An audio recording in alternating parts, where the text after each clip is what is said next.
Welcome to the inaugural episode of Submit I'll Certified, brought to you by Two Guys, One Pod, and yours truly, Chef GPT. I'm here today to discuss what we're going to discuss with this particular series. We're going to talk about rookies, and we're going to follow the rookies all throughout the career. So we'll have different points in the offseason where we're just I'll get in and kind of recap and talk about what's going on with these guys, what they're doing, what they're not doing, kind of the market, the trade markets and everything. And really just keep you informed and abreast of what's going on with these guys. Since today, we're going to get into the 2026 John Mackey Award winner, who's also as well to one of the most explosive athletes we've ever seen at the tight end position. Eli Stowers took one of the most unusual paths to becoming an elite NFL prospect, starting his career as a 4-star recruit, transferring and then changing positions and eventually turning into Vanderbilt's offensive centerpiece that you know today. So then he shows up at the combine. He puts up a ridiculous 4.5 140 for a tight end that just got overshadowed by a guy named Kenyon Sadiq, who you may have seen my work on before, and posts a 45.5-inch vertical jump. So you combine that type of athletic explosion with the All-American production and the prestigious awards that he won, the William B. Campbell Award, which is the academic Heisman, and the 2026 John Mackey Award. You start to get aggressive visions about what this guy could be. But the biggest question everybody wants answered is the question, what is he going to be at the next level? So let's get a little bit into his background. So he started out, as we said, he's a high jump champion in the state of Texas. And then he goes out and he has a record breaking performance at the combine with an 11-foot 3-inch broad jump and a 45.5-inch vertical. He showed up at the combine 4 pounds heavier than his listed playing weight at Vanderbilt. He's 6'4", 239 pounds, and he led the nation. He was second in the nation in receptions with 62, and he was first in yards with 769. Hence why he won the Mackey Award. And he accounted for 21.7% of the team's passing yards. So just a little context as to why Eli Stowers is so highly thought of from a production standpoint. But the questions, we'll get into the questions when we get to the questions. But he enters the draft cycle as one of the most decorated tight ends, as I said before. He highlighted by winning the Mackey Award. He won the William B. Campbell Award, which is the equivalent of the academic Heisman. Stowers earned consensus first-team All-America honors, and nearly every major outlet had him as a first-team All-SEC, All-SEC tight end. So his path to elite production was way unconventional. Like I said, he started as a 4-star quarterback. Then he went to compete with Diego Pavia at New Mexico State after transferring, becomes Diego Pavia's most reliable target. And now he's going to be a day 2 selection, potentially day 1 selection in the 2026 NFL draft. And for a guy like that, he first caught my eye against Alabama in 2024 in that upset win where he had 6 catches for 113 yards and no touchdown. My bad. I was about to put too much on it, but I don't feel like you can put too much on a guy like Eli Stowers because I think that wait a minute. Was that a pause? Let me know in the comments if that's pause worthy, but I don't know that this profile is the profile of today's prototypical tight end. We've seen 3 years in a row of these tight ends come in and blow it out of the water. Most recently you had Colston Loveland, then you had Brock Bowers, and then you had Sam Laporta. All of these guys, not traditional 6'5", 260-pound guys that are going to line up and try to block Max Crosby on a down in, down out basis, but a guy that's designed to give your nickel corner or safety or poor linebacker, the blues. So let's get into the resume a little bit though. 3.06 yards per route run versus zone in 2025 was the best in class amongst tight ends not named Rohan Jones that had more than 15 targets. He had a career high in first downs, and for his career, he's at 2.24 yards per route run after despite the late conversion to tight end. He showed up, he showed out, and it's been consistent. So his game's built around leverage, awareness, and physicality at the catch point. He shows off a strong understanding of zone coverage, along with route development and timing, understanding the concept. One of the most unique things about Eli Stowers is the fact that he sees the game through the lens of the quarterback. That's why he and Diego Pavia were able to connect so fruitfully, and the fact that he's such a dynamic run after catch athlete. You can just get him the ball and he's going to create the yards. At the catch point, he demonstrates excellent concentration, competitiveness, securing difficult throws in traffic along the sideline while finishing plays through contact.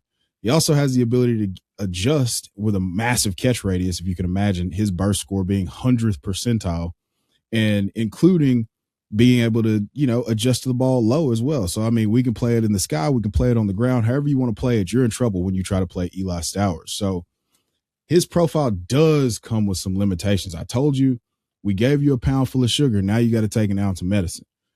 The elite burst doesn't always show up. Sometimes it doesn't look like he's one of the most fluid athletes out there. Now, that's not consistent. But again, we don't always play to our testing speed, especially it just doesn't happen. I've got to put something down here in terms of his negatives, and that's one of the things. It's just inconsistent play speed at times. That could just be me not knowing the intricacies of their offense or what he's supposed to be doing, but it was in my notes, so now you know. Now, he doesn't always flash against athletic corners. So corners and safeties that are twitched up, that can pose a problem for you. Looking at you, Nick Emanwari. But I mean, Nick Emanwari is a problem for everybody. But that's neither here nor there. When he's facing one of those guys with elite quickness, it looks, he can get a little bit jammed up. He does struggle sometimes with press reps. There was a rep against Auburn where I saw that he got hemmed up a little bit. And it was it was an errant throw. They targeted him anyway because, hey, you're 6'4", 240. We're gonna go give you a chance. And then that was also, his hand usage being a little bit less than refined, but that's okay. Like, these guys don't come into the NFL as completely finished products, and that's perfectly fine. We can project pretty comfortably what a guy's going to be able to do if they're able to use him in a manner in which accentuates his skill sets. So we've talked through enough of what he can do, what he can't do, and you've seen some highlights of what it looks like when it goes really well. So let's get to what I think the outcomes can be. And we're always going to give you a low-end outcome, a median outcome, and a high-end outcome. So the low-end outcome that nobody's going to be excited about is going to be a guy that I really liked back in the day, Zach Miller. So Zach Miller comes in and never really finds his footing as a move tight end. If we get it all the way wrong and he gets into a camp or a situation where he's not going to be he doesn't have the requisite draft capital, or the offensive coordinator, the offensive mind that can figure out how to utilize and maximize this type of talent, we could always look at an outcome like Zach Miller. He played his best years were with the Bears before a tragic knee injury ended his career, but he was coming into his own, but he never really was a featured part of the offense. The median outcome for me would be Mike Gesicki. So you can see the numbers here. Mike Gesicki if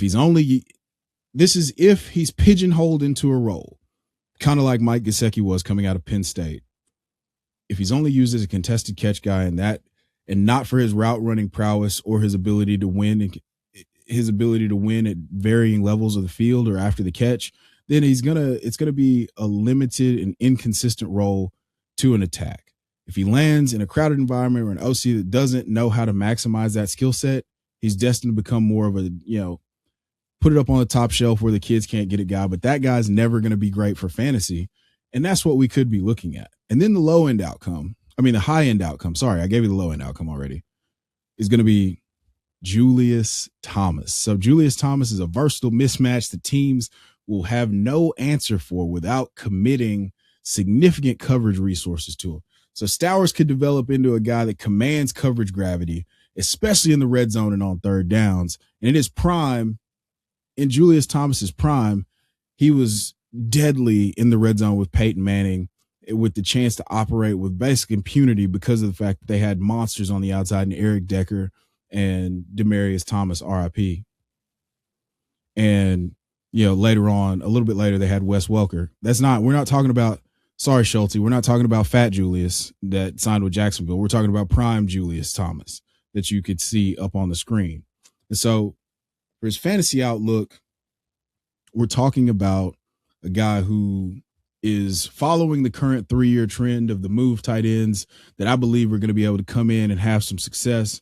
I believe wholeheartedly, I believe that he's going to come in and be one of the 10 tight ends, adding his name to the list of 10 tight ends that have had 650 yards or more as rookies going back to 2000. And you can see that list here. So pretty prestigious company. So as far as his fantasy ceiling goes, I think that Stowers' ceiling is somewhere between Val Kilmer's performance in Tombstone and being an innocent bystander on Snoop Dogg's tour bus. It's unreasonably high if you don't understand what I'm saying. The floor for Eli Stowers that we alluded to is going to be dependent upon a GM and an OC seeing what he could be and capitalizing on this new 3-year trend that's being used to attack too high shell coverage. So long story short, the ceiling is the roof. And if you're still here and you hadn't figured it out, I think this is going to be a decade-long high-end tight end one that could start part 2 of your killing spree in your lineups as early as 2026. So if you made it this far, please, please, please like, download, subscribe, leave me a comment. Let me know what you're wanting to see, or if there's a player specifically that you want me to break down. I got you. And as I always leave you, there's ball watchers and ball knowers. Assign yourselves accordingly. We'll see you in the next Cement Out Certified video.